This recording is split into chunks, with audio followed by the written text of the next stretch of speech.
Hello and welcome to Tungsten Tales. My name's Mackenzie Cadman and I am joined by the head of PR at BetVictor. If anyone can, Charlie McCann can. Charlie, how do you feel? Well, it's almost the end of an era. That's how you feel. It's maybe a celebration. Who knows? Peter Wright's not turned up here just to, Peter's got a job of work to do himself this evening. But it's all about Phil Taylor, the 15-time champion, could be 16-time champion. It'll be a strange, an eerie feeling, I think, at the end of tonight's tournament, whether Taylor's won or not, that the king will be the abdication of his crown. But it's been a tremendous tournament. It's been overshadowed by one thing, and Phil, can you imagine if he'd have gone out against Barney? Can you imagine if he'd have gone out that would probably have been a bit of an anticlimax. Friday night was sensational.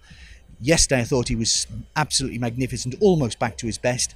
But we've got to remember, if Phil thinks, and he won't think that he's people are already going to present him with the trophy. No, they're not. Peter's beaten him the last two occasions. It's 20-10 on the head-to-head so far, and Taylor is a worthy favourite in my opinion. But Peter Wright has said all week that he will get better. He has to move up a gear. We'll find out in an hour's time whether he's got that gear.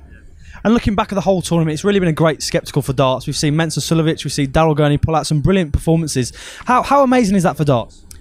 Oh, it's great. We do need. I mean, when you have one of the greatest sportsmen of the world, British sportsman for the last 15 years this is the final time. We need people to come up. Mensah's a wonderful character. Daryl Gurney, I think, may well be. Let's hope that the go-in prices, we need to make sure that it is competitive. We don't want Michael just to come to Blackpool this time next year and be an odds-on favourite. We know that Phil can beat him. All the other players should take, I think, they must have the confidence in that. Michael is a magnificent player and a fantastic BetVictor World Matchplay champion for the last couple of years. But it's now up to these guys. They know the bar, and the bar this week has been set by one Phil Taylor. As two Phil Taylor fans, me personally, I've gone for 18-15 as a score tonight. What do you predict, Charlie? I don't know. It's difficult because I think Phil's coming on last onto stage, which is an excellent gesture, I think, by Peter Wright, because it goes in ranking, and so Phil should come on first. He's going to come on last because it's his last time. If he could almost let it get to him.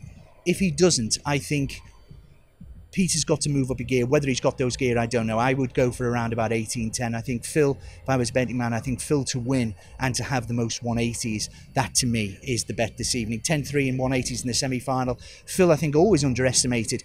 Peter hasn't been as heavy a scorer as he has been. He's got to go up the gears tonight. I think we know how well Phil will play. I'll be surprised, but don't underestimate Peter Wright. As you say, the last two head-to-heads, and not in minor events, the last two events, including the players at the Premier League, Peter's won. So let's not kid ourselves, but for some reason this has been a rejuvenated Phil Taylor on this famous stage this week.